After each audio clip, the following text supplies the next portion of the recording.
One welcome to missile classes. जैसे कि दोस्तों आप सबको पता है कि जैकबॉट ने आप लोगों के लिए एग्जाम रूटीन जारी कर दिया है और आपके सामने बहुत ही कम समय है। सो गाइज आज मैं लेकर आया हूँ आप लोगों के कमेंट के डिमांड के मुताबिक। पिछला कई वीडियो मैंने आप लोगों से डिस्कस किया था कि जिस तरह से आप लोगों का कमेंट आएंगे दोस्तों उस तरह से मैं आप लोगों तक क्वेश्चन पहुंचाने की कोशिश करूंगा। बहुत सारे स्टूडेंट ने कमेंट किए सर कि हमारे साइकोलॉजी में कुछ भी अभी तक कंप्लीट नहीं हो पाए, तो मैं दोस्तों आज आपको दिखाने वाला हूं कि आपके पेपर में साइकोलॉजी से रिलेटेड किस तरह से क्वेश्चन छपने वाले हैं। अभी जो हम लोग डिस्कस कर रहे हैं यह है आपका मॉडल सेट नंबर 1 जो हमारे प्लेटफॉर्म के टीचर ने सेटअप किए हैं, जो आपके पेपर में 18 अप्रैल के एग्जाम डायरेक्टली टपकने वाले हैं। क्या आप लोग तैयार हैं? सर हमें मॉडल सेट नंबर 1 से लेकर मॉडल सेट नंबर 5 तक डिस्कस करवाइए। तो आप लोग कमेंट सेक्शन में बिल्कुल डिस्कशन कमेंट करना ना भूलें। चैनल पर नए आए तो चैनल को सब्सक्राइब करके बेल आइकन को प्रेस करें और ज़्यादा से ज़्यादा उस बंदे तक शेयर करें जो 2023 में अच्छे अंकों से पास होना चाहते हैं। तो चलिए दोस्तों हम लोग बिना देर के एक एक क्वेश्चन को बारीकी से हम लोग समझने की कोशिश। सो गाइस फाइनली आपके सामने पहला क्वेश्चन आ चुका है और इसी तरह से आपके पेपर में भी क्वेश्चन छपने वाले हैं। एक एक क्वेश्चन को आपको अच्छी तरह से देखना है। क्वेश्चन है मनोविज्ञान का सर्वप्रथम मनोवैज्ञानिक प्रयोगशाला कब खोला गया था? याद रखेंगे 1869 इसका बिल्कुल सही उत्तर होगा ऑप्शन नंबर ए। एक एक क्वेश्चन को बारीकी से समझिए। मैं वादा करता हूं कि इससे बाहर आपके पेपर में क्वेश्चन नहीं छपने वाले हैं। क्वेश्चन नंबर 2 है कि मनोविश्लेषणवाद का उदय कब हुआ था? तो उदय हुए थे याद रखेंगे बिल्कुल सही उत्तर होगा 1900 ईस्वी में, यानी ऑप्शन नंबर सी आपका सही उत्तर होगा।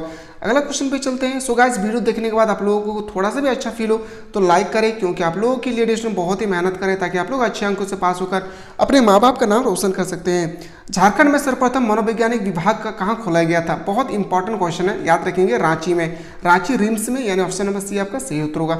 अगला क्वेश्चन पे चलते हैं। मानव का सर्वाधिक विकास किस अवस्था में होती है? तो किस अवस्था में होते हैं? याद रखेंगे गर्भावस्था में, ऑप्शन नंबर बिल्कुल सही उत्तर होगा ए।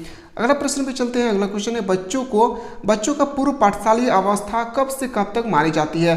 तो याद रखेंगे मानी जाती है कब? बहुत इंपॉर्टेंट क्वेश्चन है, इसका बिल्कुल सही उत्तर होगा 3 से 6 वर्ष के बीच में, यानी ऑप्शन नंबर बी आपका सही उत्तर होगा।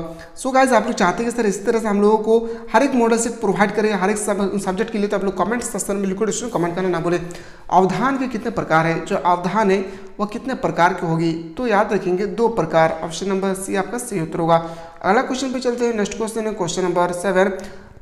पावलोव महोदय ने अधिगम से संबंधित प्रयोग किए जानवर पर किया गया था। बहुत इंपॉर्टेंट प्रयोग किस जानवर पर किए थे? तो उस जानवर का नाम तो याद रखेंगे डॉग, यानी कुत्ता इसका सही उत्तर होगा। अगला प्रश्न पे चलते हैं। अधिगम का अध्ययन सर्वप्रथम किसने आरंभ किया था? तो सबसे पहले जो आरंभ किए थे उनका नाम था क्या?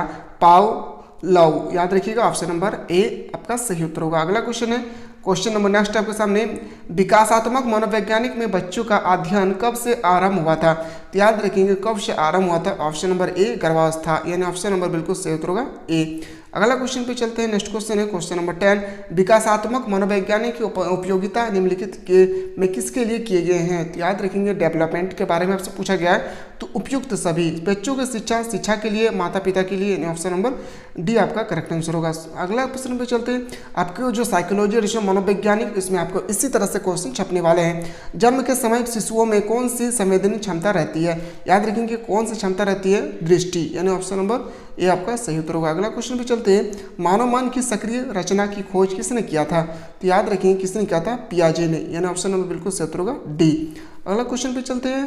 प्रिंसिपल ऑफ साइकोलॉजी, ये क्वेश्चन 2023 के डायरेक्टली पेपर में छपने वाले हैं, ठीक है, तो इसको आपको ध्यानपूर्वक रखना है। इसका राइटर होगा कौन? विलियम थॉमस जेम्स, यानी ऑप्शन नंबर डी आपका करेक्ट आंसर होगा। अगला क्वेश्चन पे चलते हैं। व्यवहारवाद का अनुप्रयोग किसने किया था? व्यवहारवाद का जो अनुप्रयोग है सबसे पहले किसने किया था? स्कैनर ने, यानी ऑप्शन नंबर बिल्कुल सही उत्तर होगा बी आपका करेक्ट आंसर हो जाएगा। अगला क्वेश्चन पे चलते हैं। Question number 15। कलकत्ता विश्वविद्यालय में मनोवैज्ञानिक का प्रथम विभाग कब खुला था? तो प्रथम विभाग जो खुले थे याद रखेंगे 1961, इसका सही उत्तर होगा। अगला प्रश्न पे चलते हैं। क्वेश्चन नंबर नेक्स्ट आपके सामने क्वेश्चन नंबर 60। मनोवैज्ञानिक का नोबेल पुरस्कार हाइवर्ट साइमन को कब दिया गया था? याद रखेंगे कब दिए गए थे? तो 1978 इसका सही उत्तर होगा। अगला प्रश्न पे चलते हैं। अगला क्वेश्चन है। सो गाइस मनोवैज्ञानिक ऐसा सब्जेक्ट है जो एक बॉडी से पार्ट से रिलेटेड है, यानी बॉडी से रिलेटेड है, बॉडी से टचअप है। इसमें आपको इतना इंटरेस्टिंग सब्जेक्ट है स्टूडेंट, भले ही आप लोगों को यूट्यूब में हो या क्वेश्चन पढ़ने में थोड़ा सा प्रॉब्लम फील करना पड़ रहा है, पर ये सबसे इंटरेस्टिंग सब्जेक्ट है आर्ट्स में। अंतःस्रावी ग्रंथि होती है, जो अंतःस्रावी ग्रंथि है वो होती है, क्या होती है? तो याद रखेंगे नलिका विहीन, यानी ऑप्शन नंबर बिल्कुल सही उत्तर होगा बी। अगला प्रश्न पे चलते हैं। हमारे मस्तिष्क के प्रमुख भाग होते हैं, बहुत इंपॉर्टेंट क्वेश्चन है और आपके पेपर में डिस्टन इसी तरह से भी क्वेश्चन पूछे जाएंगे, तो याद रखेंगे। इसमें पूछा गया कि हमारे मस्तिष्क के प्रमुख भाग है, तो हमारे मस्तिष्क के 3 भाग है। कौन कौन से भाग है? पश्चिम मस्तिष्क, मध्य मस्तिष्क और अग्र मस्तिष्क। ये भी क्वेश्चन डिस्टन आपको इसी तरह से क्वेश्चन को याद रखना है, क्योंकि कहीं से भी क्वेश्चन एग्जामिनर लिख सकता है। अगला क्वेश्चन चलते हैं। इंसुलिन स्रावी होता है, जो साइंस से रिलेटेड है, ये साइंस से रिलेटेड है कि इंसुलिन जो वो स्रावी होते हैं अग्नाशय से। कहाँ से? पैनक्रियाज इसका सही उत्तर होगा, अग्नाशय। याद रखिएगा, ऑप्शन नंबर डी आपका राइट आंसर होगा। तंत्रिका का समूह है, तंत्रिकाओं का समूह आपको बताना है, तो तंत्रिका का समूह होता है क्या? मेरुरज्जु, यानी ऑप्शन नंबर बिल्कुल सही उत्तर होगा डी। अगला क्वेश्चन पे चलते हैं। अनुबंध का अर्थ है आपको बताना, जो अनुबंध है इसका अर्थ आपको बताना है, तो साहचर्य द्वारा सीखना, यानी ऑप्शन नंबर सी आपका करेक्ट आंसर है। अगला क्वेश्चन पे चलते हैं। अगला प्रश्न पे चलते हैं। सन 1968 में एटकिसन एवं सिफ्रिन ने कौन सा प्रस्तुत किया था? तो इस क्वेश्चन का जो करेक्ट आंसर हो जाएगा, याद रखें कि अवस्था, यानी अवस्था नंबर बिल्कुल सही होगा ए। अगला प्रश्न पे चलते हैं। केक एवं लॉकहार्ट के ने परक्रम स्तर दृष्टिकोण को कब प्रतिपादित किया था? तो प्रतिपादित कब की गई थी? बस डेट में याद रखिएगा, इसका बिल्कुल सही उत्तर होगा क्या? 1972 इसका सही उत्तर होगा। सो गाइस, मैं चैलेंज करता हूं कि हमारे प्लेटफॉर्म के टीचर ने जो 5 मॉडल सेट तैयार किए गए हैं हर एक सब्जेक्ट के लिए, मैं वादा करता हूं कि अगर 5 मॉडल सेट को अगर आप अच्छी तरह से स्टडी कर लेते हैं तो आपके पेपर में क्वेश्चन पूछे जाने वाले हैं 40, इसमें 36 प्लस क्वेश्चन हमारे ही पीडीएफ से होंगे, ये मेरा वादा रहा है। क्योंकि दोस्तों हमारे प्लेटफॉर्म के टीचर ने बहुत ही मेहनत करके वो पीडीएफ को प्रोवाइड किए हैं, बनाए हैं, जो आप लोगों तक पहुंचाने की कोशिश किया जा रहा है। क्योंकि दोस्तों आप लोगों के लिए इतना बेहतरीन तरीके से दोस्तों वो प्लेटफॉर्म के हमारे प्लेटफॉर्म के टीचर ने इस सब को सजाया है ताकि आप लोग अच्छे अंकों से पास हो सके। क्वेश्चन पे चलते हैं। 24 प्रतिमा किसी भी प्रतिधान का कैसा रूप है?